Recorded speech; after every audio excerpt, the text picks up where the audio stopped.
What is up, everybody? Welcome to another episode of Limited Resources. This is episode number 322. My name is Marshall. I'm one of your Limited Resources, and joining me on the line, not quite in Atlanta yet, still in Denver, right, Luis?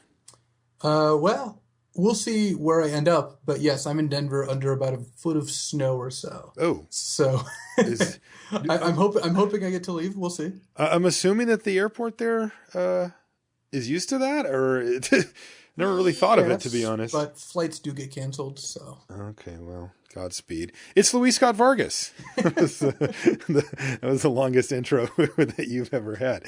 All right, so we're recording this show for a very specific reason, and that is we're going to get kind of the brain dump of information from Luis about Pro Tour about his Pro Tour testing and what he's come up with in preparations for the Pro Tour, right? The PT, of course, is the biggest stage that you can draft on, period. I mean, sure, there's day 2 of a GP and even top 8 of a GP, but, you know, even day 1 at a Pro Tour has a certain weight to it. And the first thing that the players do when they get there is sit down and line up a booster draft. And, you know, I know a lot of the pro players and all of the teams are scrambling to try to put together this format, get the building blocks together and figure out what it is that they're going to be trying to do when they sit down. And that's what we're going to talk about on the show this week. And, you know, we've got a lot more information. Luis and I have had a chance to draft a lot more. I drafted most of the day today and Luis drafted all day today. So we had a mini draft camp this morning, or this, throughout the whole day. Basically, all the people from my team here in Denver. So you have Raptor, Matt Nass, Michael, Jacob. They all came over and we were all on our laptops playing drafts, like all simultaneously throughout the whole time. How many drafts would you say you guys went through as a group? Because you guys, some of you double queue too, right? At one point, I was double queuing a draft, watching Raptor and Matt Nass both draft, and then watching Gabby's stream as she drafted. And Cheon was on Skype too. So, oh my God, that's insane. Well, but no, I think I probably did about 10 drafts myself today, and other guys did less than that each, but still, in like 30 drafts total or 25 drafts total.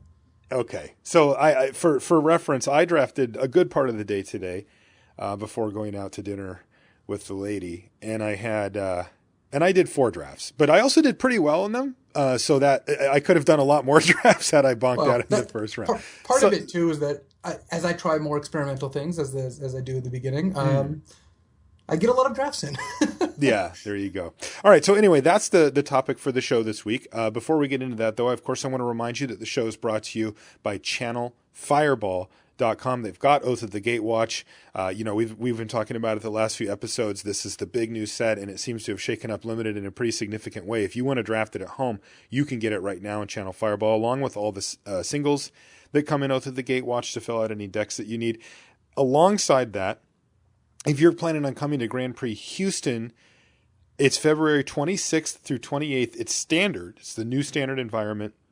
You're going to want to go to gphouston.com to get pre-registered. There is a player cap on the event, and so you're going to want to make sure that you get your seat and get that taken care of up front. And incidentally, Luis and I will be there as well, and Gabby, you just mentioned her, and we're going to be doing coverage there at GP Houston, and we certainly hope to see you come out. The show is also brought to you by you, the listener, via the Patreon. You can check it out, patreon.com/limited resources, and all the information's there. It's real easy to sign up, and you can support the show directly. One of the things you get, of course, is you can submit questions for the Patreon question of the week. This one comes from Stephen? Yeah, go Stephen Hopkins. It could be Stephen Hopkins. Hey, guys. Recently started watching, pretty sure he meant listening, and I hear a lot about previous... Oh, no. He meant watching.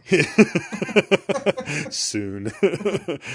He says, and I hear a lot about previous set cards and what you can see in the card functionality, like Prey Upon to Unnatural Aggression. And of course, what he's referring to here are, like analogs, cards that we use as a baseline to compare to what we knew before that are a little different now.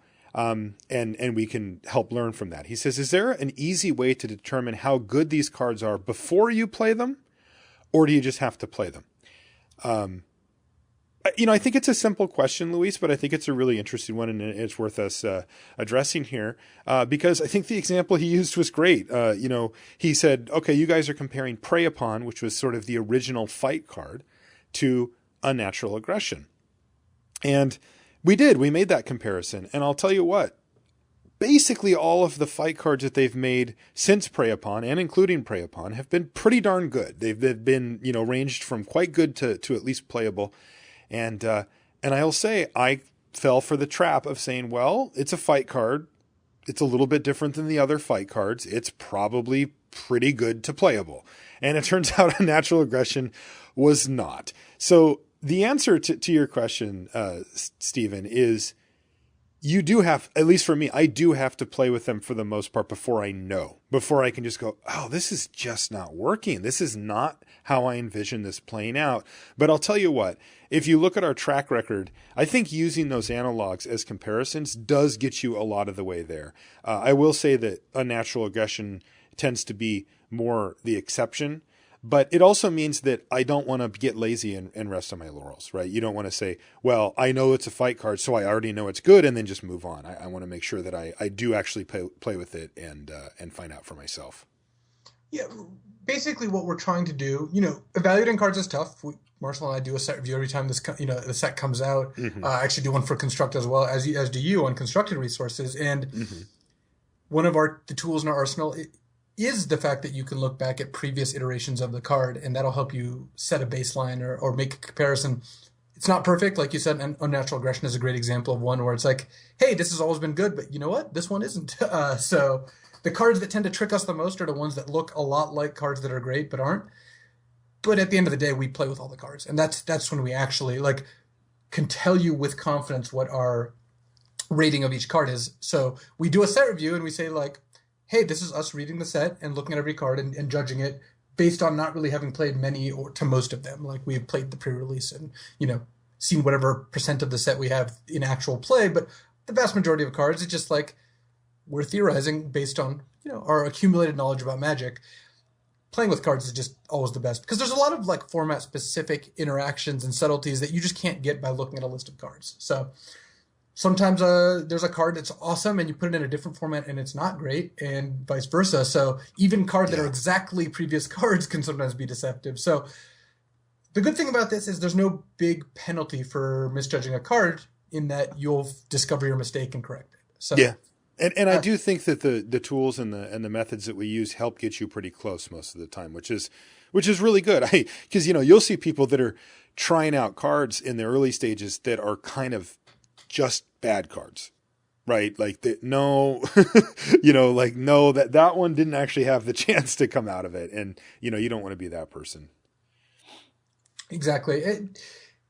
I would never want someone to not want to offer an opinion on a card because they're too worried about being wrong. Obviously you shouldn't just say things for no reason, but if you say this card, I think this card will be good because of this, that's great that you're thinking about the card and you're thinking about how it could be used. Don't, again, just state things for no reason, but even when we're wrong, we still have reasons at least. Yeah, for sure. Yeah, good question. Thank you for that. All right, so let's get a crack-a-pack in here, Luis, and then we're going to start going over some of the big picture stuff and the archetypes that we found, and hopefully it translates to you, the listener at home, as well when you sit down to draft to help give you an idea. I mean, I said it on previous episodes like this, but this is one of the things that this show never had access to before was a real professional Magic player like Luis, who plays in all the pro tours and is on a testing team and can actually come in and bring us some of the insight and the stuff that they've found. Because generally what I find is when you put people on a testing team like the one you're on, Luis, it's very good players working very hard to try to figure this out. And it's that combination just produces results a lot quicker than I think, any two non-professional Magic player hosts could really come up with. So this pack comes from Beezy. I met Beezy at the GP this last weekend. Thank you, Beezy. All right. Are you ready, Luis? Oh, yeah. Are you excited? I'm actually excited to talk about the set because this is the first episode where I feel like I've got a lot of real knowledge to drop, as it were. Yeah, for sure. And I feel similarly. And all right, Alpha Protector is our first one. That's the 2 and a white 1/4 Vigilance. A filler card. You're not going to play it all that often, but every time you do, or every now and then you do, not first picking it, certainly. Totally. I like this next one a lot, although I'm starting to wonder if I have this next card higher than it should be. It's McKindy Aeronaut, the one in the white 1/3 flying. I've been valuing this card. Look, I don't think it's amazing or anything, but like 2-drops matter, and in the decks that I tend, like in some of the archetypes that play white, I really want this thing. Am I too high on this card? Yes, I think so. Okay, so where do you have it? It's playable. It's good in a support deck. Any flyer, including the legendary Kite Sail Scout. That's a playable now, by the way. Borderline. Is good in the support deck, but I still am not going out of my way to pick up McKindy Aeronaut, and often you're not going to play this card. All right. I'll keep my eye on it. I'm just not there yet. It's not a bad card. I'm never sad if I have this in my deck, but it's not a card that I'm cutting, a good card for generally. Yeah, sure. For whatever reason, I just have it like one step higher than that. Not a full notch, but like, and I think it's because it's 2 mana and does what I want to do. I don't know. I found it good in white-black. I found it good in white-green. Anyway, keep an eye on that one. Abstruse Interference. Counters a spell unless they pay 1 and you get a Scion for 2 and a blue. Yeah, exactly. I have not found this card to be good at all. Nobody's gotten me with it yet. I don't really care about it, though. I don't think it's good. Yeah, it's not a good card. Zulaport Chain Mage. This is one I've had my eye on, Luis. It's 3 and a black, 4/2 with Cohort. Your opponent loses 2 life. This one's gone up for me. Look, I'm not in love with it, right? It's a 4 mana 4/2. That's just not really what you want. But God, that ability is really good. This format can lead to board stalls, and holy crap, that Chain Mage just whips you down real quick. Yeah, I think Chain Mage is a good finisher in white-black. Well, good is actually overstating. I think Chain Mage is a finisher in white-black allies. Mm-hmm. But the stats are so bad in the fact that it dies to like Reality Hemorrhage, which is the shock. That just makes it, I don't know, not a card I'm going out of my way to take, and I'm often not playing even in white-black.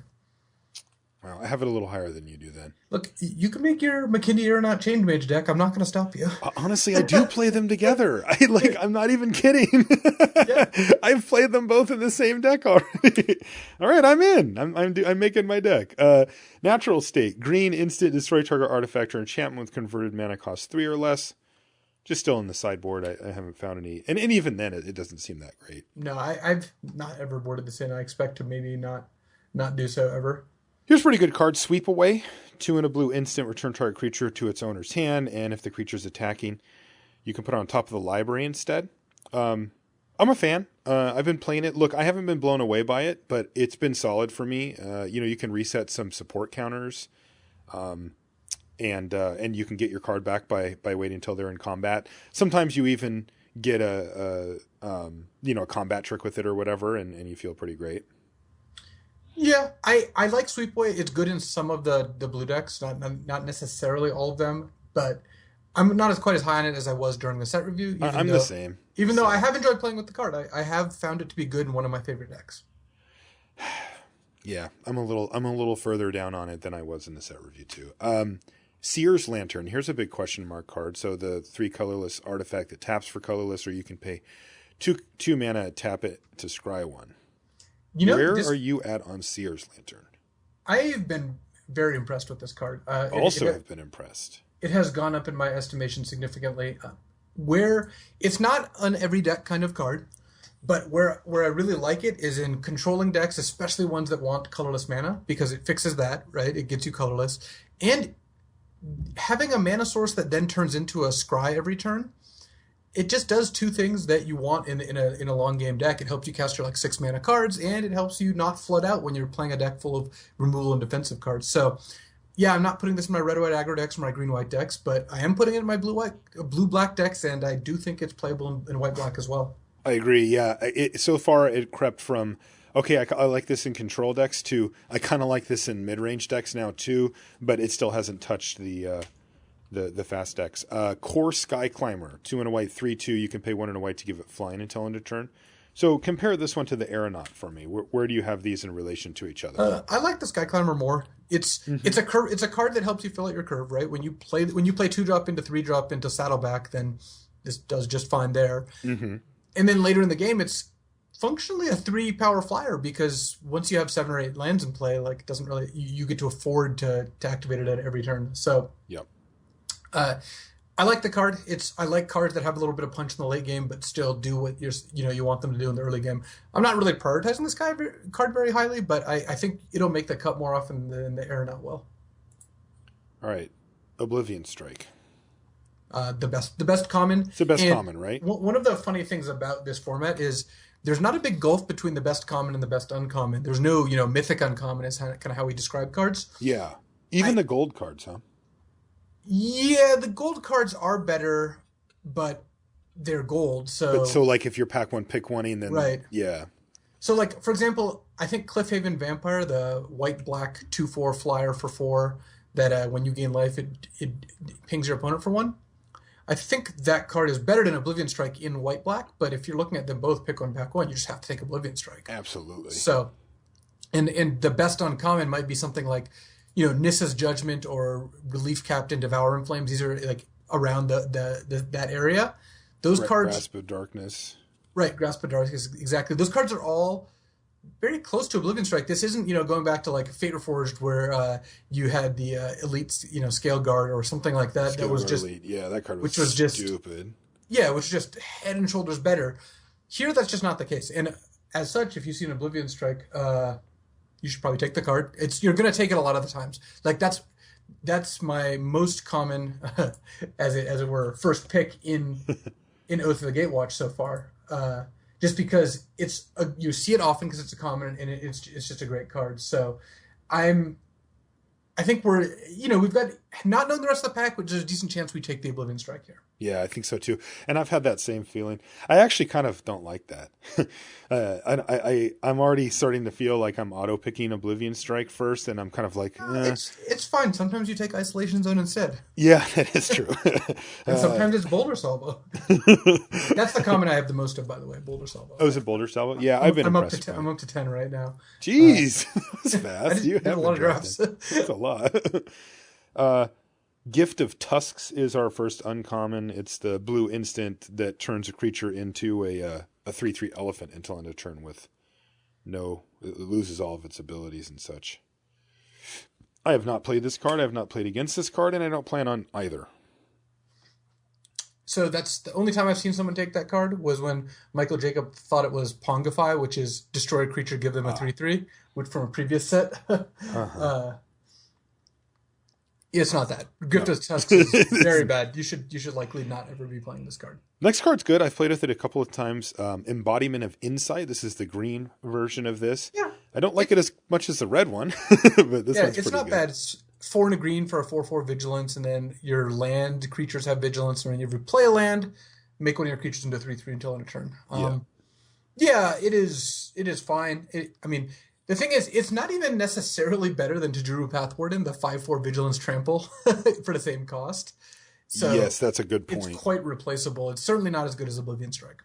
Right, definitely not. And the Embodiment of Fury is the red one that only costs 4. And the red trample. One's much better. That one's great. Yeah, I'm a big fan. Still not better than Oblivion Strike. No.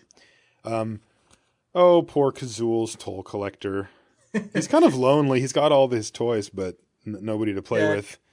2 and a red for a 3/2, and you can pay 0 to equip one of your equipment to him. Yeah. You'll play this card if you need a 3-mana 3/2. That's basically the extent of it. Yep, that's it. All right, well, we've got a foil, and then I'll read our rare. Our foil is Iona's Blessing, which I have not found playable yet. That's the 4-mana aura that gives your creature +2/+2 vigilance, and it allows it to block an additional creature. Yeah, I think this card's highly unplayable. So I agree. The problem is there's multiple common ways to kill creatures even through this, which just makes this such a risk for not even that much of a payoff. I know. And it sucks because, we were just talking about Oblivion Strike, get that out of here. The other card that you mentioned alongside Oblivion Strike is Isolation Zone. Just get that thing out of here. And by the way, target the creature on that one. But that's just, just in this pack, we've got Sweep Away and Oblivion Strike that just get rid of the creature and don't care how big it is. So yeah, no, that's not going to do it. Our rare is a card that I'm kind of glad we opened it here. It's called Oath of Gideon. It's the 2 and a white enchantment that gives you 2 1/1 core ally creatures, and then it has some text about planeswalkers that probably won't ever happen. It is funny. This is a thing that we've brought up on the show kind of back in the day, and maybe I've touched on, but I think it's worth touching on again, is be careful of rarity bias. People definitely value cards in a draft higher if they're rare. I'll tell you what, Luis, if Oath of Gideon was a common, which it would be, it could be mediocre a common. Yeah, if we had erased the Planeswalker part, it could totally be, kind of a mid-level, kind of a low-level common, to be honest. And we didn't give it a very high grade. You're paying 3 mana at sorcery speed to make 2 1/1s. That is not a very good deal. You really need a reason to want multiple bodies.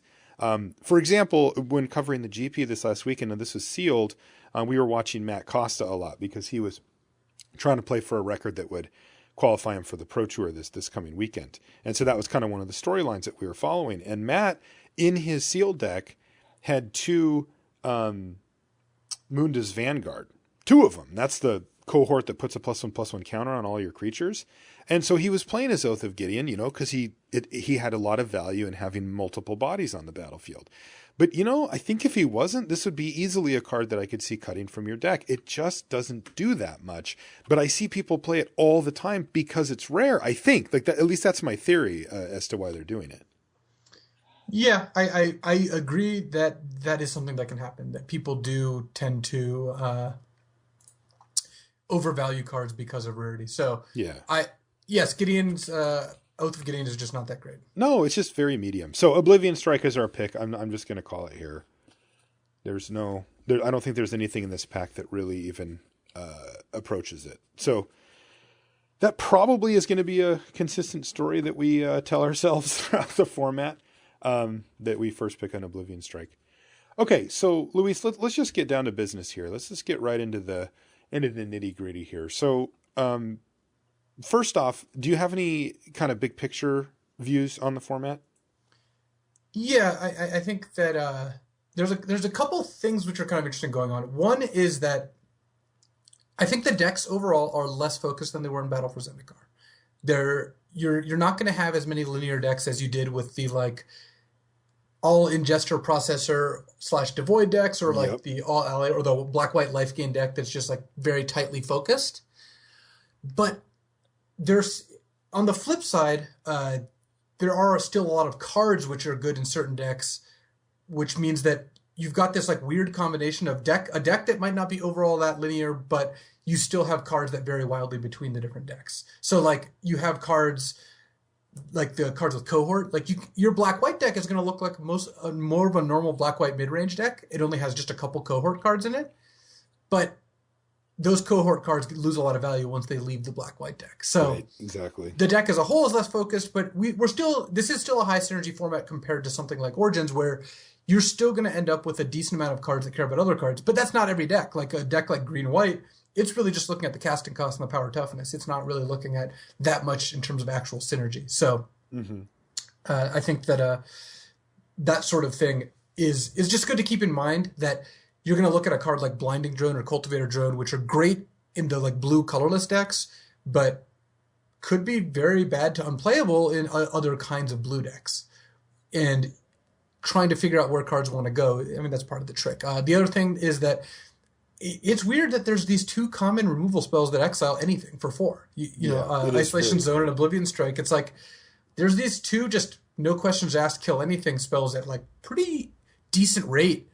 We're just not really used to seeing that. So your giant creatures are a lot more vulnerable than they used to be. Yeah, and it is weird when you draft too, because those cards really stick out at common, man. Every time I open a pack, it's there's stuff, there's a strike. There's stuff, there's a zone. And it's okay, well, that just skews this pack, really heavily towards that one card. And I do wonder how that's going to go, since they're both common. Since both of these spells are common and they're going to get opened so much, and they do seem a notch above basically everything else you can get at their rarity, and many things that you can get above their rarity, that I wonder how many drafts are just going to start with shrug, I opened Isolation Zone and I took it. If we go back to Battle for Zendikar, I don't remember it being that clear cut, right? Where there was a common that you could open that you're just well, got to take it. I mean, was there one that I just? I mean, I'm not forgetting? Eldrazi Sky Spawner was the best common. Spawner, yeah, there's a good one. That's a good example. But that didn't have quite the same impact on the game that Illusion Strike does, or on the format at least. Even though Sky Spawner is a great card, it might actually just be better. Yeah, it might be, but it's filling a different role for sure, and it's doing a really good job of it. But man, like unconditional removal, that's something that every deck wants all the time, you know? Right, and there's also a decent amount of of conditional removal too. So I don't know. Things definitely die in this format. I do like that the presence of strike and zone mean that the rares aren't that big of a deal, and like we mentioned before, the uncommons aren't that far apart from the commons. So you have this weird thing where some of the better cards in the format you see quite frequently. Yeah, and that's just how this format's going to line up. The color pairs are definitely shaken up. We'll get to that as we start talking about all the different color pairs, but this is different. I mean, BFC is now a footnote to the format. It's still present. You still have a pack of it, but we're living in a different world, and this format does play differently. I have noticed, again, this kind of like where, you know, how the decks are less linear, but there are still linear cards. Or there's a kind of funny thing too, where I think there are better aggro decks now than there were in Battle for Zendikar. Battle for Zendikar seemed very hostile to aggro, whereas now you can get curved upon with support cards and just die easily, or die to, like, you know, a quick surge start, you know, with my nemesis Bonesaw, though I want to talk about Bonesaw in a bit too. But there's also way more board stall games than I remember in BFC too. Totally. And I think part of it is because of Oblivion Strike and Isolation Zone, and because there's less packs of Ruin Processors and other like gigantic Breaker of Armies type cards, that there is less big finishers and they die more frequently. So I've way more often found myself in a game where it's like, well, they've got some 3/3s and 4/4s, and I got some 3/3s and 4/4s, and maybe there's a Netcaster Spider hanging out, and we're going to sit here for a while. So yeah. that sort of thing just wasn't an experience before. No, and it is funny how that's changed a lot too, because, you know, if you go back to Battle for Zendikar, you know, we really kind of got used to the tempo and the way that those type of games played out, and this set has completely shaken it up. One of the things that you and I talked about quite a bit was coming off of Origins, you know, we had kind of introduced this idea of cabs theory, right? Of cards that affect the board state. And as being, you know, sort of your fundamental limited approach. And then as formats come out, they will dictate that you go in different directions from that. And right away we got Battle for Zendikar, which threw us completely away from cabs theory. If you tried to draft a solid curve, combat tricks, and removal in Battle for Zendikar, you were not going to do well. You needed to know what was up. And, you know, so that was complete departure. Now we're sort of back in touch with that. Not that this set is like Origins in that way, but there are decks within the confines of this new environment that are absolutely purely cab style decks that you just don't want anything that doesn't do anything right now for me. That's, you know, a creature helping me attack or getting something out of the way. And I kind of like it, actually. It's funny. You know, I kind of appreciate that they were able to mix in a couple of different flavors, you know, within the same environment. Yeah, I think that's interesting, and trying to figure out where to balance is too, because, I mean, I'm going to talk about where I am right now in the format, and where that is involves a mix of aggro and control decks, but it could be that in 3 weeks I'm on the page of like, hey, I think the control decks are just a lot better. Hey, actually, aggro is really the dominant force here. So yeah, that's going to really, really change based on more information. But like we mentioned before, this isn't, hey, you and I have solved the format, here's where it is. This is like, here's where we are right now. And in my case, I'm going to play an approacher and you're going to go do commentary on one. So we both really have to get a handle on this so we can, you know, do our respective jobs, as it were. Totally. And I can lay out the strategies I'll be using. This is where, what I'm planning on doing. I mean, draft is pretty fluid. I could, like, I'm going to talk about the 4 archetypes I really like the best. I could certainly end up somewhere else. It's not like you always have a choice, and it's not like there's no color combination I think is just like wildly unplayable here. But I think the vast majority of the time I'm going to end up in one of these 4 decks that I want to talk about, and, you know, that's what my plan is, because that's what I feel comfortable drafting and have at least emerged to me as the front runners. So yeah. So and you know, by the way, this is a real deal here for the listeners. Is, you know, we wait to put this show up on Friday morning just for, just so that Luis isn't just telling the whole world exactly how he plans on drafts at the Pro Tour. After that, he figures it's okay. But you're getting the real deal. I mean, this is Luis, pulling the curtain back on Pro Tour testing and letting us know where he's at and what he's going to be doing. So let's get into these color pairs, Luis. And that is how, by the way, how this set has broken down so far is into roughly, 2 color pairs, as well as, colorless, more involved in some of them than others. Which one do you want to start with? What's your favorite? Let's start at the top. The deck I've done the best with is a blue-black / colorless control deck. And that makes me very happy, by the way. Well, I hope it's real, but this also isn't just me. This is what me and the people on my team have been doing, and our discussions about that. But so the blue-black colorless deck, and the reason I like this deck is because I think this is the deck that uses the colorless cards the best, because colorless does have additional constraints. You have to not only have to draft the lands that produce colorless, you're also trying to support 2 actual colors and then a color that requires its own sources. So it's kind of like 2 in a splash. And blue gets multiple good commons that really help you not only work towards that, but also reward you for doing so. And in fact, on our list of blue commons, our best blue common is Hedron Crawler. Mm-hmm. And that's a colorless card. Right, which is actually colorless. It's an artifact. It costs 2. That's the 2 mana 0 that taps for colorless mana. And the reason that we had it listed there is because it's not only great in this deck, but it's also really pushes you towards being blue. Because blue is the color that really wants to play the colorless cards. Hedron Crawler does work in other decks. It's a great card, and part of the reason I like it is that you can take it early and it's fairly safe. But blue is really where it has its kind of highest output. So the blue-black deck usually wants around 2 to 3 colorless lands plus a couple more colorless sources. Sometimes you can get more, and also lands like the blue-black uncommon tap land are pretty important, because when you're trying to play 3, maybe even 4 colorless lands in your deck, that's just going to reduce your primary sources of blue and black. So having a blue-black land just gets you an extra source. Because you do have to worry about your mana, and Evolving Wild is also very important here. Yeah, for sure. It's trying to use most specifically Blinding Drone, the 2 mana 1/3 that you can pay a colorless and tap a creature, because that's if you can reliably get added colorless mana, that's a premier level common, and you're getting a premium removal spell essentially that other decks don't want. So you're never going to get a 6-pick Oblivion Strike, right? That's just not going to happen. Right. You can get 6-pick Blinding Drones. That's very realistic. Totally. Because not only do you have to be playing blue to want it, only some blue decks want it. There will be blue decks that just like, well, I'm not going to play this card. So one of the payoffs for being in this deck is that Blinding Drone is awesome. Another one is Cultivator Drone. This is 2 and a blue for a 2/3 and taps for a colorless, but you can only spend that on colorless cards or activating colorless abilities. So after Oblivion Strike, which I still have as the best common for this deck, I've got Hedron Crawler, followed by Blinding Drone, followed by Cultivator Drone. And those are a lot of the core of the deck.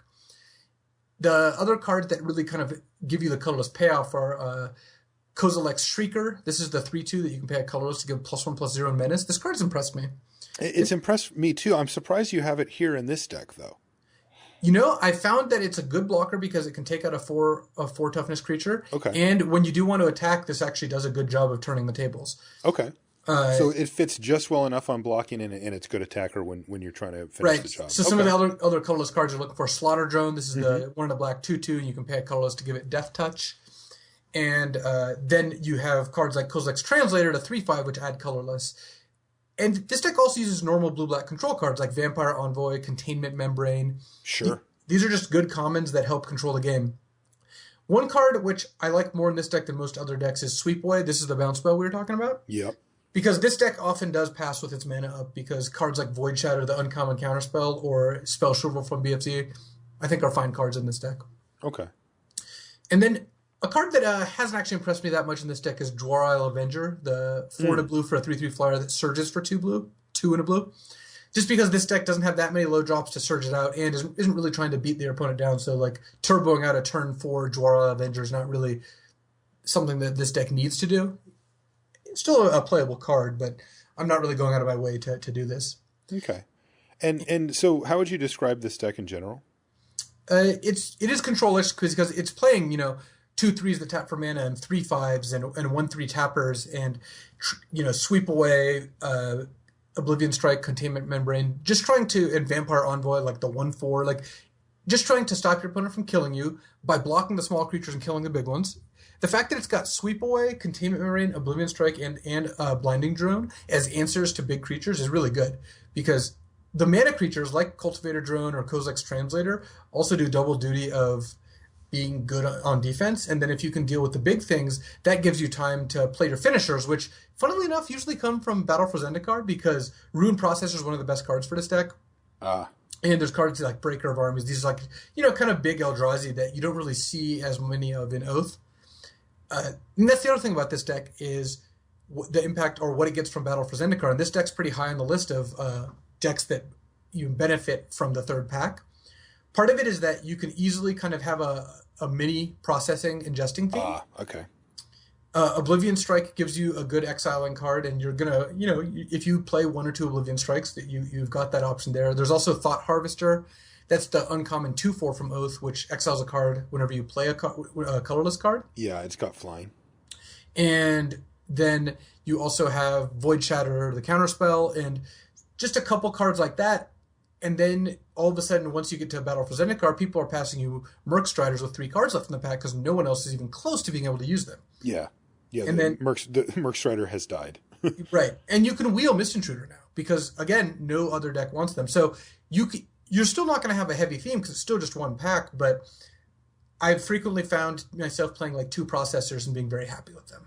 So I like that this synergizes well with Battle for Zendikar. Also, still obviously going to love picking up Sky Spawners and Clutches and Complete Disregards, that sort of stuff. Okay.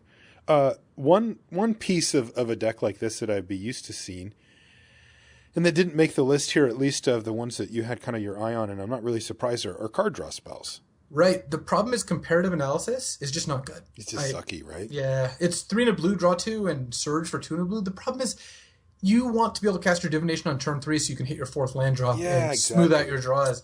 Ping 4 is just not good enough. So I'm sorry. I wish it was not the case, but I have not been impressed with that card, especially not in this deck. I think that it's got slightly more of a home in a red-blue deck. Okay, where you can consistently surge it. Yeah, and where you're playing cards like Pyromancer Assault or Storm Chaser Mage that like pay you off for doing so. But in this black-blue deck, it's just too slow, too clunky. Just get your card advantage out of... cards like Seer's Lantern is also very good in this deck, for example. Oh, sure. Yeah. Now, what about what is quickly becoming my favorite card in the set? Prophet of Distortion and Uncommon. I love Prophet of Distortion in this deck. Yeah, it's great in this deck, isn't it? Yeah, and you pay 3 and a colorless to draw a card. That's a finisher.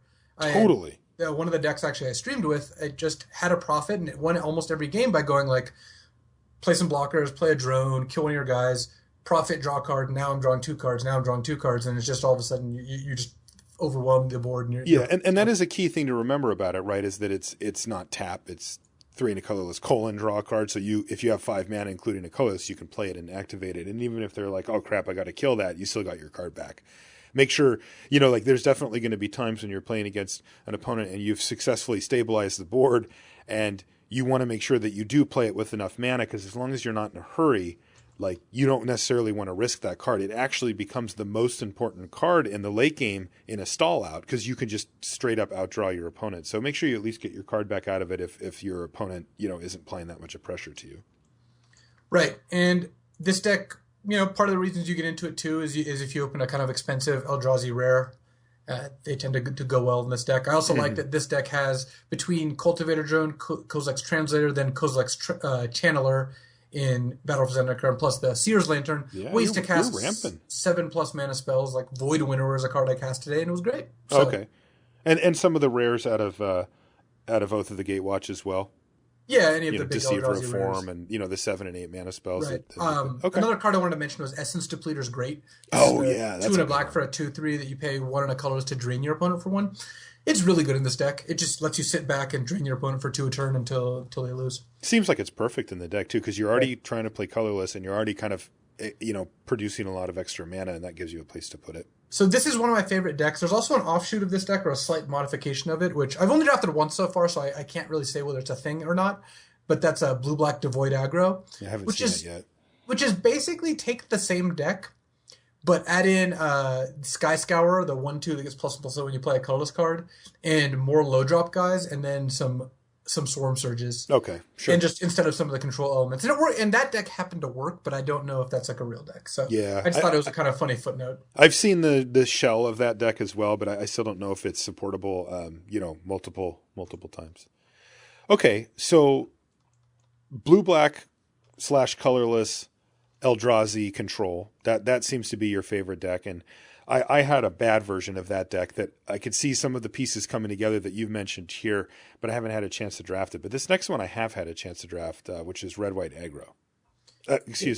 Green-white aggro is what I meant to say. Yeah, green-white aggro is a great deck, and it's funny, the card that really pushes it is Saddleback Legak.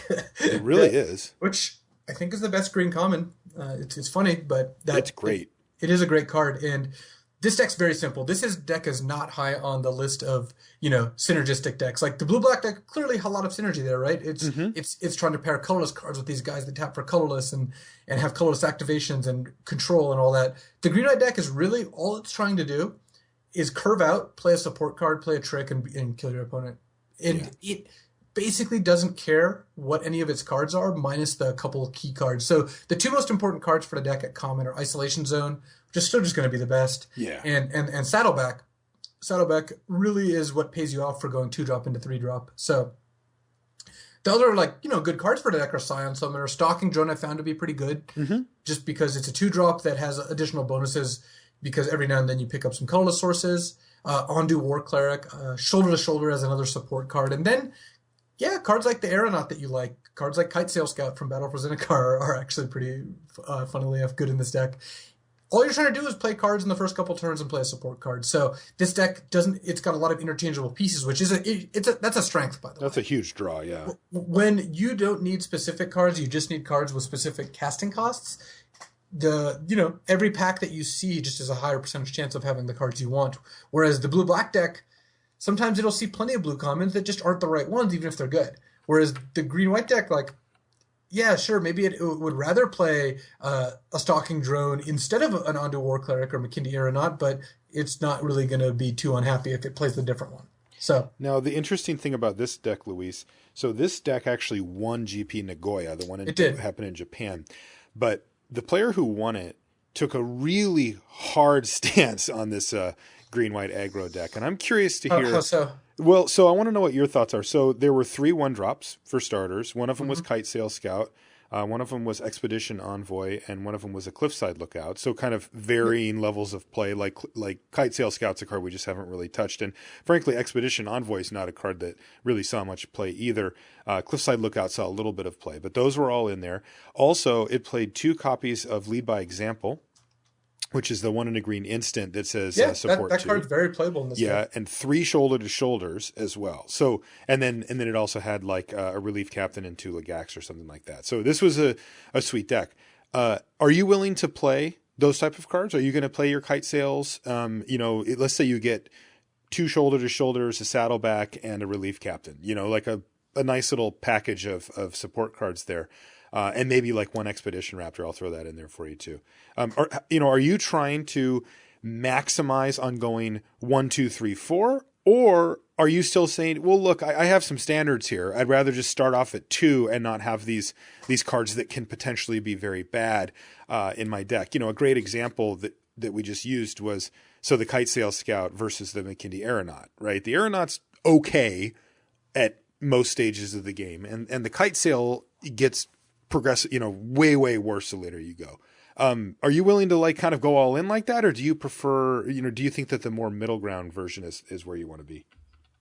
Well, I think a good version of this deck definitely wants Kite Sail Scout, and Kite Sail Scout's much better than Aeronaut in that version of the deck. Okay. Relief Captain, I don't think it's the best uncommon, but it's close.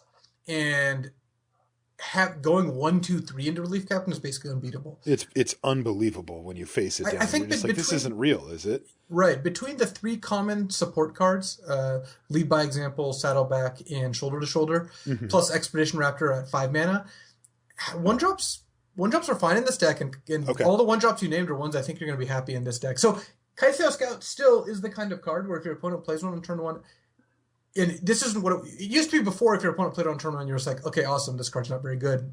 That's a good thing for me. Yeah. Now, if your opponent plays it on turn one, it either means they've got a good deck and they know what they're doing, or they're just put Kite Sail Scout in a random deck. There's not much of a middle ground. It's good in a very specific archetype, but this is that archetype. So, what about lead by example? I think it's a good card in this deck. Okay. I think if you curve out, you can punish your opponent with lead by example very well. Okay. So that card's really good when your opponent's on the back foot. And this is one of the most aggressive decks in the format. This is the fastest deck in the format. I think it's much faster than red-white because its nut draws are just absurd. That's insane. One of the great things about green-white. Its good draws are just unbeatable. So green-white definitely what I would consider, in the first tier of decks. So who knows? Maybe I'll end up drafting it. I think this is travel prep deck is back. Yeah, it kind of is. Seems like a really perfectly fine default. It's also simple and flexible, like you said. So I like that one a lot. Now, it's got a cousin. It does. That almost introduced. I'm normally not allergic to red-white aggro, but here we are. So the red-white deck is also quite aggressive. It is. But plays out much differently for the most part because it doesn't have Saddleback Lagak in its right. Its support cards are a lot less aggressive. Like Shoulder to Shoulder is a fine card. You're going to play it in this deck, and so is Expedition Raptor. But you don't really crush your opponent with those cards. Those cards are just good. Yeah. Saddleback is what crushes your opponent. So what the red-white deck does is it gives up a little bit of the explosive draws, but it gets some great removal spells. It gets Boulder Salvo, which is at its best in this deck. It gets the shock, Reality Hemorrhage, and it's got other red removal spells from Battle for Zendikar, like Touch of the Void or Outnumber, that sort of thing. Mm-hmm. And of course, it has Isolation Zone. So, my rough order for this is Isolation Zone is at the top, followed by the Boulder Salvo, followed by Zada's Commando. That card continues to impress. That's one of the best 2-drops you can get for an aggressive deck, right? It is. I've been really impressed. Really well with combat tricks. It does get to attack well, and honestly, the pinging ability is so good. Yeah. It just frequently pings your opponent for 4 or 5 points of damage. Like they think they've stabilized, and you're just sitting there like plink, plink, plink.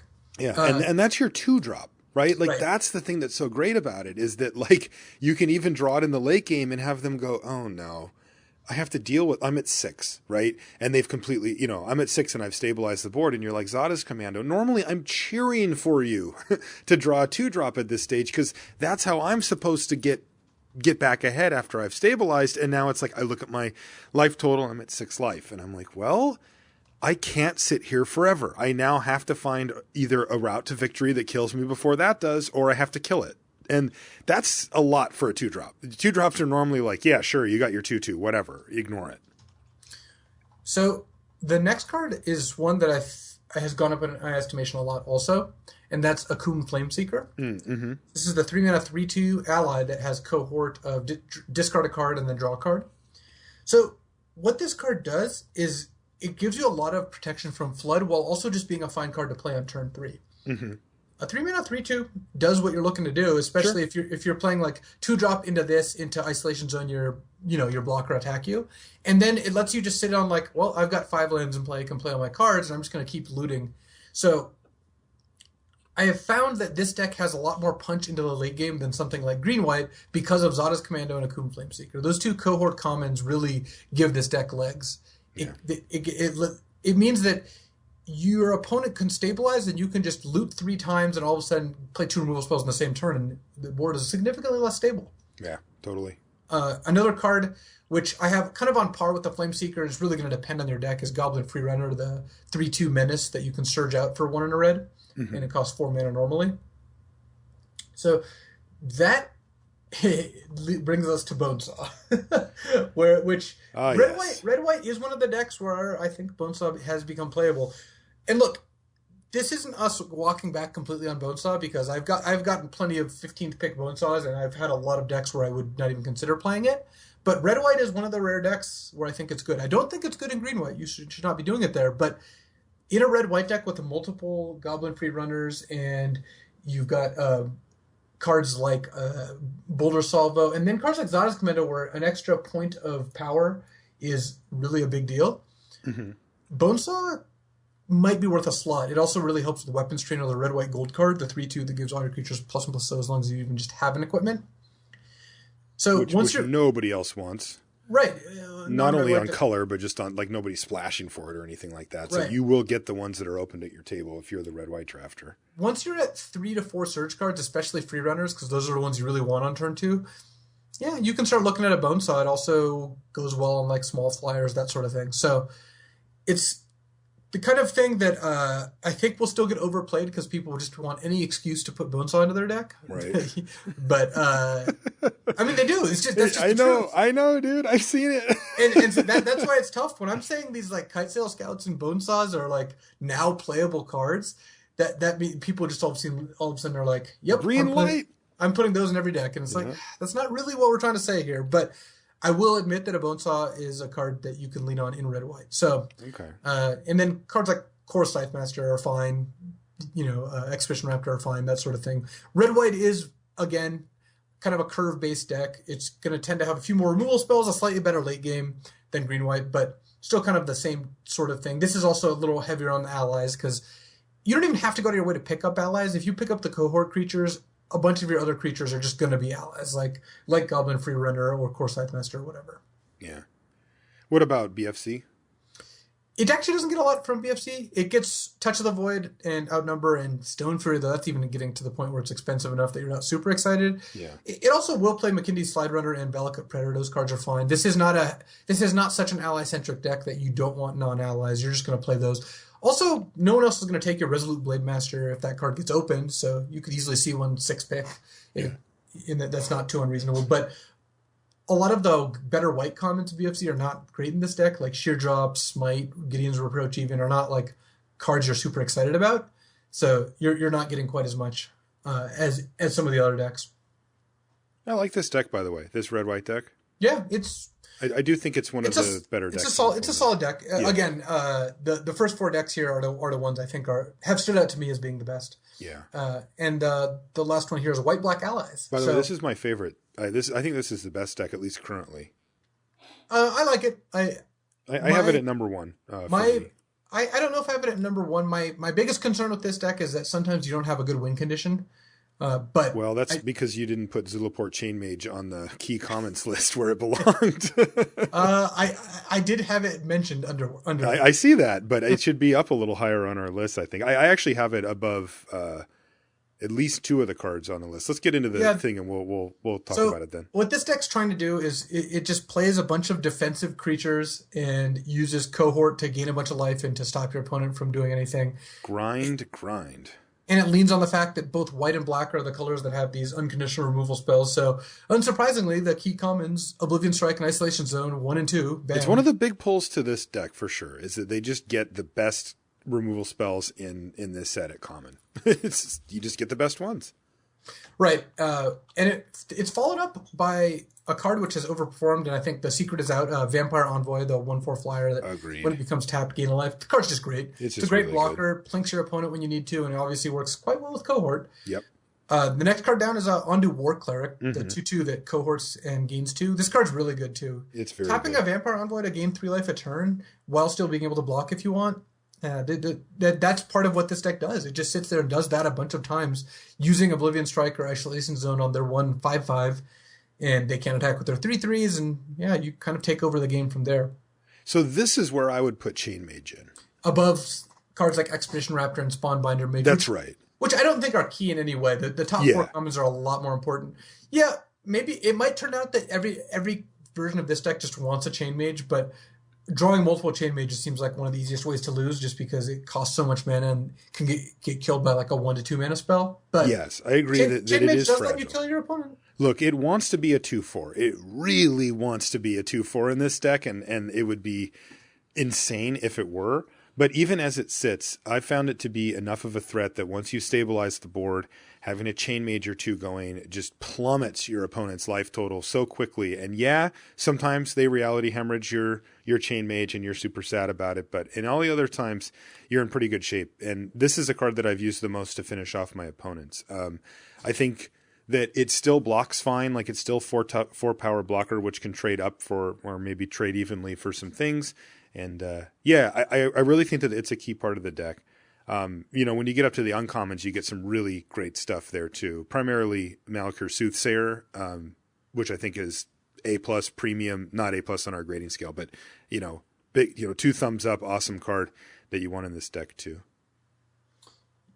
Yeah, Malakir Soothsayer is one of the better finishers for this deck. Yeah, it's great. And again, I think part of the problem I've had is that you do want some big finisher type card, and you don't always have access to a rare that can like kind of end the game. But yeah, I still think the deck is great, and even with all commons, it can end up being pretty good. Yeah. Yeah, I think I really do think that your chain mages are your sort of default finishers, and then if you get lucky and you open something big, then go ahead and run that. I found this deck to be really, really good. I love the thing that I think actually tips it over, which is kind of funny, is the life gain that it has between the cards you mentioned, the Ondu War Cleric and the Vampire Envoy. Now you'd think, well, why would that really matter? And the truth of it is that you've got a naturally defensive deck for the most part. You're going to be playing defensive cards. You're going to be blocking and setting up a scenario where your opponent can't get through for damage.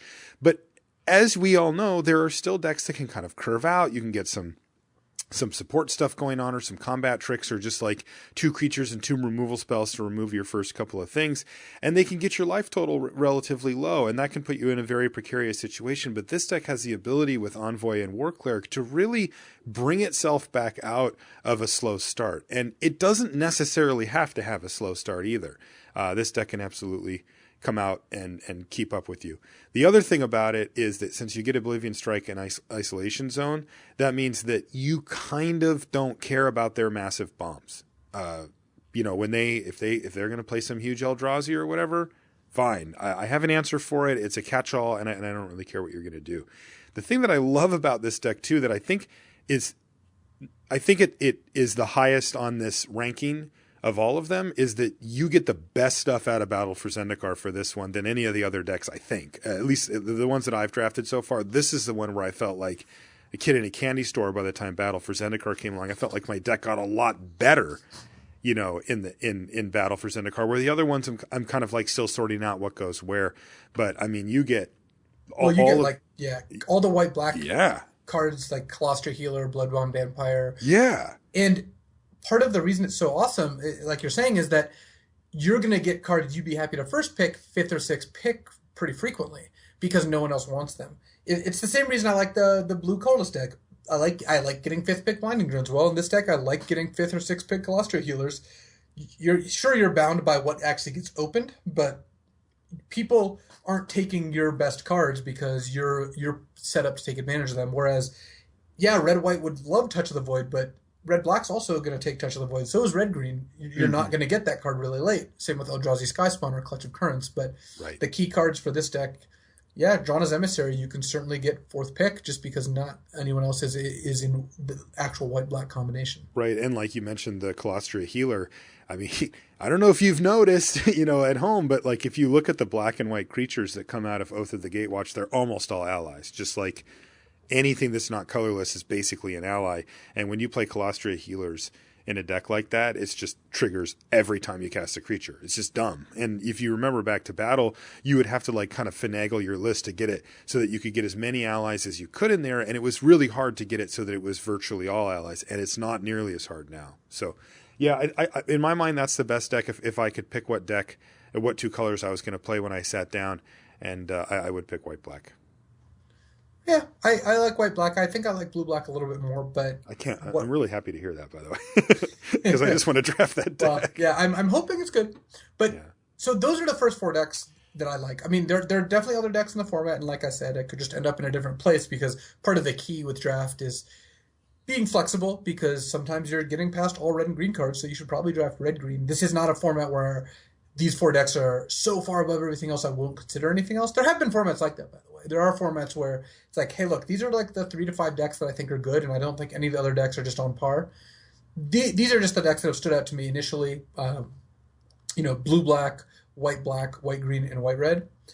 And all 5 colors are represented here, so that means there's no color that I just won't take. Like, this is not a Battle for Zendikar situation where you open a good green card and you're just like, well, I'm not taking this because it's green. Here, if I open a bomb rare in any of these colors, then all right, I'll take that card and see where that leads me. But it's the sort of thing where I think that, it's probably like a 70 to 80% chance that I end up in one of these decks, maybe higher. Yeah. And even though they take up only 40% of the, 2-color pair spectrum. Yeah, and these are the ones that I've also singled out as at least the ones that just seem to come together the most often. Why don't we go to tier 2? We've got a couple, or I should say 3 decks, I believe, that we have at just sort of one tier below. Maybe we're still figuring it out. Maybe maybe they're just not quite as good. And then 3 decks that seem to make up the kind of the bottom tier, the ones that I've seen in action and have not been impressed by. So the first of that second tier is blue, red, surge, and flyers. And I've actually drafted this twice already, yet I still don't feel like I have a great grasp on it yet because I didn't get to play all my games, all my matches with them. But this deck is the one that's really looking to take advantage of the surge mechanic the most.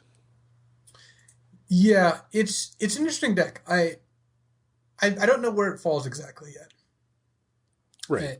I mean, it's got some cool stuff going on, but I don't know that I'm confident that it's going to come together as frequently as the other decks. It's not that I think that a good version isn't as good. It's just it's relying on a combination of cards, but it's also because of how the surge mechanic works. You need to draw your cards in the specific order, because once you've not surged out one of your cards early, then all of a sudden that card doesn't have any special abilities late. Right. And you see that pretty often, especially among the common and uncommon surge cards, right? There are a few down the line that you get big bonuses for surging them out. But, if you're looking at your Jwar Isle Avenger, it's going to be a 3/3 flyer whether you surge it or not. And if you surge it, it's going to look a lot better than if you don't, just because of the timing and what else you can do for that turn. What are some of the key comments? I mean, the one that jumped out to me was Boulder Salvo, because this deck is the one that's most set up to have it be, 1 in a red does 4 damage to a creature, which is a removal spell that we would love to have. Yeah, Boulder Salvo is certainly the best one. I like Zada's Commando in this deck too. Yeah, because it's a nice aggressive deck. And Goblin Freerunner, ideally, like Goblin Freerunner and Jwar Isle Avenger are kind of what this deck is meant to take advantage of. That's the payoff cards. Right, the Surge 3/2 and the Surge 3/3, and then also Slip Through Space. The 1 blue creature becomes unblockable, draw a card. Mm-hmm. That card's been really good, especially since drawing it late, it's not just a cantrip. It sometimes just deals 3 to your opponent because all of a sudden 3/3 gets through. And then the other cheap cards like Reality Hemorrhage and Expedite, the give haste draw card, as well as Containment Membrane, which also has Surge. Yeah. The funny thing is, and here's the reason I don't think I'm going to as likely to go into this deck, is I feel like you end up in this deck more often because of uncommons, which is not a bad thing. It means if you open those uncommons, you can end up here, but it also means there's not as many outs to draft the deck, whereas black, white, blue, black, white, green, or white, red, they're all common-driven decks, whereas I think that this deck makes use of Storm Chaser Mage and Pyromancer Assault, and then even going up to rare Jory N, the 2/3 that draws you a card whenever you play your second spell. These are the kind of cards that really drive this deck, because they turn all your cantrips and that sort of thing into actual results, which means that I don't know that I'm going to really want to be I'm first picking Boulder Salvo, second picking Jwar Isle Avenger, and going off to the races. I'm not that's not the first place I would go, but if I have, let's say, Boulder Salvo and Azada's Commando, then I see a third pick Storm Chaser Mage. Well, that card is great. And then once I have a Storm Chaser Mage, I'm a lot more apt to draft the blue-red and kind of go in that direction. Yeah. This is the deck where if you have Pyromancer Assault, which I think is a very sweet card, you're more likely to play cards like Comparative Analysis because you just want a stream of cards. More cantrips, even Bonesaw becomes a card then. Right. Turn 4 Pyromancer Assault, play Bonesaw, triggers, deal 2 to one of your creatures. I mean, that's a good turn. Yeah. And then next turn, you're often going to be able to play 2 spells. This deck, again, does take higher rarity cards to get going, and it is a little more inconsistent because, sure, Jwar Isle Avenger and Goblin Freerunner look awesome when you turbo them out, but when you draw them and just have to cast them for their full cost on turn 5 or 6, your cards are a step behind other people's cards because part of the value of these cards is that they can hop out early. Yeah. I think one of the other cool kind of aspects of this deck is that it does have this weird sort of combo feel to it where it can sneak in damage kind of out of nowhere. You can play the Hellion, get an extra 2 in. You mentioned Slip Through Space. Sometimes that just comes off the top of the deck late. And even though you really had it in there, to try to power out your Goblin Freerunner, it's this is actually just getting me in for 4 or 5 damage that I wouldn't have been able to have. And it certainly can keep your opponent pretty uneasy just with its ability to kind of power stuff out in that way. And you mentioned that there's some uncommons that really help push it along too. Anything good out of BFZ for it? I mean, that really, helps add to what it's trying to do. There's the power cards, right? Your Sky Spawners and such, but yeah, it gets it gets access to Sky Spawner, Clutch, Touch of the Void, all those great cards. McKinney Slide Runner and Valakut Predator both work well in this deck because this deck tends to be kind of aggressive. Though the more it leans on Pyromancer Assault, the less like blindly aggressive it becomes, and the more controlling it wants to be. Right. It is nice that Herald of Kozilek is good in the deck. It also this deck does, Herald is a kind of signifying that does sometimes have a colorless theme going, and I have played Blinding Drones in this kind of deck. Partly because Blinding Drone is also a 2-mana play, which this deck does like. Yep. Any 2-mana play so that you can help turn 4 out for your runners and such. Right. So it's red and blue are I think the two best colors in BFZ. So this getting access to both those colors is intrinsically good, but its particular themes aren't really that enabled by Battle for Zendikar. Yeah. Okay. That's a deck that I think I view as. Has a high power potential, but is kind of fragile and tough to put together. This next one, though, I have definitely played against multiple times and been pretty impressed by it.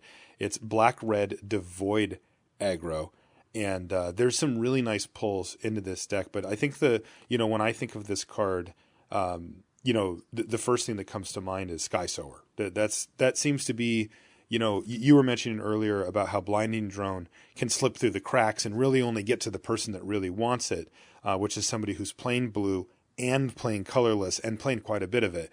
Here, you've got a similar situation with Sky Soarer where nobody wants this card except for the deck that is actively trying to be the all colorless deck, and it tends to be black-red devoid. And that little guy seems to be better. I'm still not enamored with it, but it is often, if you play it on turn 2, a 2/2 flyer for most of the game.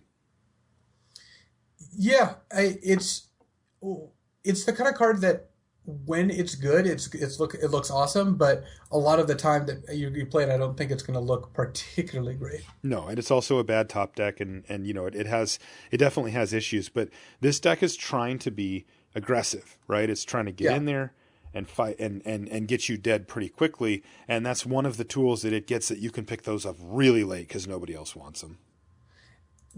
One of the things I don't like about this deck is that it wants access to colorless mana, because cards like Havoc Sower, the 3/3 that gets +2/+1. By the way, that card's impressed me. Yeah, the card's very powerful. Yeah. Or Essence Depleter, like or Immobilizer Eldrazi. These cards are really good if you have colorless mana. Yeah. But if you don't want to play Hedron Crawler in your beatdown deck, you don't really want to play Warden of Geometries, the 4-mana 2/3 Vigilance attached for colorless in your beatdown deck. No, not at all. You also want to play like 17 lands, and you can't just play like bunch of 7, waste. 6, and 4 waste. That's a horrible mana base. That's a great point. Part of the reason that the blue-black deck utilizes the colorless cards so well is that it does want to play Hedron Crawler, and it does want to play Cultivator Drone, and it just has 5 or 6 colorless sources, but still 8 of each or 9 of each of its primary colors. This red-black deck, I just don't see how that happens unless, and this is the most likely way, you're like mono-black, splashing a couple red cards, splashing some colorless cards. Because then once you're talking about like 8 or 9 swamps and then like 4 to 5 colorless or red sources each, like to a total around 17, like let's say 8 swamps, 5 mountains, 4 colorless sources for like 3 red cards and 5 colorless activations, and then all black cards, that mana base is okay. The like 10 red cards, 10 black cards, 3 colorless cards, split mana base is really bad. Mm-hmm. So that seems like the most likely way to get into this deck. But I don't have a ton of experience with this deck. I think it is fine if it gets there. Flare Drone is one of the best ways to get into the deck. Card's good. Yeah, the 3/1 first strike that hits them for 1 whenever you play a colorless creature. Yeah, and it's only 3 mana. Yeah. Yeah, the card's really good, but I feel like this deck's a little less consistent just because it's got a bunch of different things it's trying to manage, whereas the other beatdown decks or the control deck just have so much lower of a bar of how it comes together nicely. Yeah, and the funny part is I really like how you outline that, because it's just so true that you just don't want those kind of only ramp cards or mediocre or aggressive, but cards that can make mana for. I mean, Hedron Crawler in this deck just feels like woefully out of place when you're trying to get your opponent dead. But when you contrast that with the green-white and the red-white decks, to me, they're every bit as good as this deck, even if you have a good version. Like, I don't think that you look at the black-red devoid aggro deck and you say, well, it's harder to put together, but the ceiling's higher. I don't even know if that's true. Like the green-white deck can deliver savage beats with really not asking that much of what cards it plays outside of a few key ones. And this one needs everything kind of lined up perfectly to be a good deck. So yeah, hence the tier 2 status here and why it's a little lower. Last one is red-green beatdown. This is a deck that I actually drafted today. It'll be in one of my videos for Channel Fireball. And, this one will remind you of a lot of red-white and green-white. This, pulls cards from both of those decks. Some of the keys that I found are 2-drops. You just need really good 2-drops. Zada's Commando is probably the best one, but you can pick up like Snappy Gnarlid or whatever out of Battle for Zendikar and try to get in there. And there's even a few uncommon ones like Baloth Pup, which is just okay. But again, when you think about playing a red-green deck, it's all about Saddleback Lagak. Like that is the key card for the deck. I mean, if you have 2-3 of those, then and you have a reasonable creature curve with some combat tricks and some removal, I'm in. I think the deck will perform just fine. If you don't, if you have one Saddleback Lagak in that curve, I think you're in trouble. I think that's where the big curve out power level comes from. And this comes from, the base thing about support, which is that you get this tempo hit. Your creatures get big now and they get to attack now and they weren't going to be able to. And this red-green deck can absolutely take advantage of that. Of course, you get the red removal spells and that kind of stuff too. I do think that this is a tier down from the others just because it doesn't have access to some of the really powerful stuff. For example, you don't get Isolation Zone in this deck. You don't get, some of the uncommons like Relief Captain. You can play Lead by Example, but, I tend to think that Shoulder to Shoulder is like kind of a better version of Lead by Example. I know it's not a combat trick, but I like getting the card back a lot. So I think this one's like a little bit of a tier down, and it felt that way when I played it today. But it wasn't awful. Like it had still a lot of the same sort of cabs baseline stuff that the other ones did with some of the similar payoffs with the Lagak and cards like that. So I don't know. I think the deck's fine. It just maybe lacks a little bit of the tools that the other two have. Yeah, I think it's better than it was in Battle for Zendikar. Like a red-green kind of mid-range beatdown deck is fine here. I just don't think it's doing anything that makes me feel like, whoa, that's kind of unfair. Exactly. So, that's it. That's the thing that's missing. So, I mean, the best version I've had of this so far was a mono red deck that was just playing 2 Saddlebacks and a Grove Rumbler, and that was the only green cards. Okay. That sounds kind of sweet. Yeah, that was great. Yeah, but I like that one. But in general, I feel like this is largely a worse version of red-white or green-white. It's like got less removal than red-white and less explosive starts than green-white. But like we were mentioning earlier, sometimes you take like, a bunch of red cards in a row, then a couple green cards, then more red and green cards, because those are just people to your right are just passing you tons of red and green cards. So it's like, well, I guess I should be these 2 colors. Yeah. Yeah. And that's, you just described my draft today. All right. So that's it for the second tier. Now the last ones, honestly, I've seen a few builds of these, but have yet to draft them myself. And I don't know that we need to go super deep on them, Luis. No, I actually just wanted to kind of mention what they are and kind of why I like them. The biggest disappointment for me is blue-white. Blue-white was one of my favorite archetypes in Battle for Zendikar. Yeah. And it's funny because it was such a light synergy deck where it was just playing like flyers and, removal spells. Mm-hmm. But it just doesn't seem like it gets there in Oath. It just feels like the cards don't line up well. The white cards may be too aggressive and on the ground. The blue cards have too many cards tied up in the colorless slots. I have not really felt a huge pull into blue-white. Like, I'm sure blue-white flyers is a deck, and I'm sure sometimes it's going to be corrected to take blue cards and white cards and combine them. But I feel like blue-white is one of the color combinations that just doesn't have a good reason for you to be in it. Yeah, I do too. They lost Fortified Rampart. Yeah, and you don't know how many times I've seen Reflector Mage as the last 5 cards in the pack. Like, frequently it's so sad. It's because no one's drafting blue-white, because there's just no way to get into blue-white. Like, none of the themes of the blue or white cards work together basically at all. Yeah. The best Reflector Mages I've seen have been splashed. Yeah, I've splashed the Reflector Mage before too. I just never actually been blue-white, so except for my first draft on CFB where I just got crushed. I also had like 4 comparative analysis in my deck, so I mean, who knows? You had to try it out. Yeah. I've got to analyze the format one way or the other. That's right. Another deck is blue-green. I have seen some good blue-green devoid decks using like stalking drones and other colorless cards and blinding drones and that whatnot. But in general, blue-green hasn't felt super exciting. So it's been god-awful from what I've seen. Well, it was really bad in BFC. Like, it might have been the worst color pair in BFC, but in this format, I think it's a little better, but still not something I'm super excited to draft. Yeah. Okay. And then lastly, we've got black-green, which, still feels like it doesn't know what it's doing. It's like kind of trying to play control, which means that, Saddleback and other good green cards or green aggressive cards aren't that good, or like the aggressive black to void cards aren't that good, but it doesn't really have quite the tools to be controlling. So the best black-green card is, Bailoff and Null Drifter, which you can just splash in another deck sometimes. And people do quite regularly. Right. But I haven't drafted like a straight black-green deck that I thought was really good. No, I haven't even seen one that I thought was really good. So, all right. So that leaves us for our tiers, right? So tier 1, in some order of white-black, green-white, blue-black, and white-red. That's actually the order I have them in. And then tier 2 is blue-red, red-green, and black-red. I think black-red's the best of the tier 2s, at least from what I've seen. And then tier 3 is blue-green, black-green, and blue-white. So that kind of sums up how the format looks to you at the moment, right? Yeah, that's where I am right now, and that's where a lot of people on my team are too, in terms of like kind of what we're prioritizing. I think tier 1 and tier 2 are close enough that, even though I think I'm most likely to draft one of the first 4 decks we mentioned, I could see drafting the other 3. Tier 3 is enough behind that it's going to take me getting, a fire hose worth of cards, blue and green cards in a row to really need to end up in that deck. How confident are you feeling going into the PT?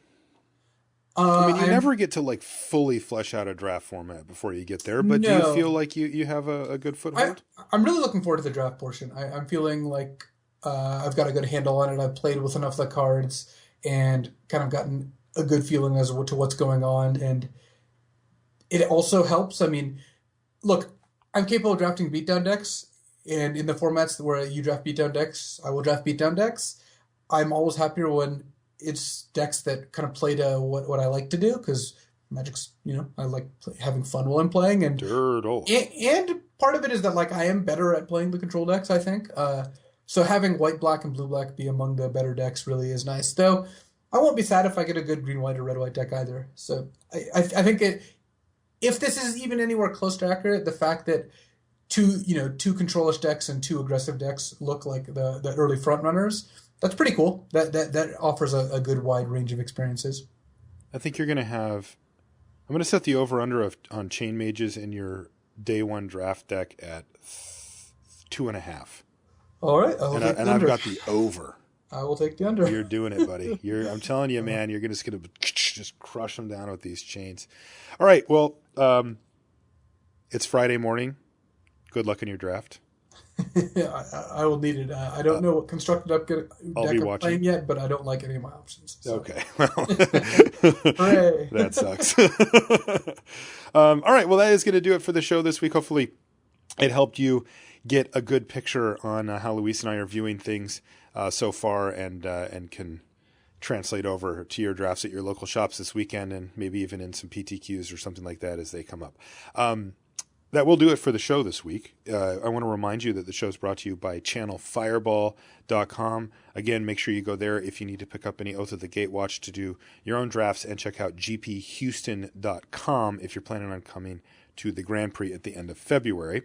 If you want to find us on social media, I'm Marshall_LR, and Luis is LSV. You can find everything related to limited resources at lrcast.com, and right on the front page, you'll see a whole list of links that will show you anything that we do, including our Facebook page, the Reddit page, or the subreddit, I should say, both of our streams. Luis mentioned that he was streaming some of his testing over the last couple of days. You can watch him test live and even ask him questions. I like to stream late at night, usually with my buddy Woodrow, so you can come hang out with us directly there. Of course, our Twitter, YouTube page, everything's on there at lrcast.com. Okay, that is going to do it. Thanks so much for hanging out. And Luis, once more, good luck at the PT. I hope you crush it, man.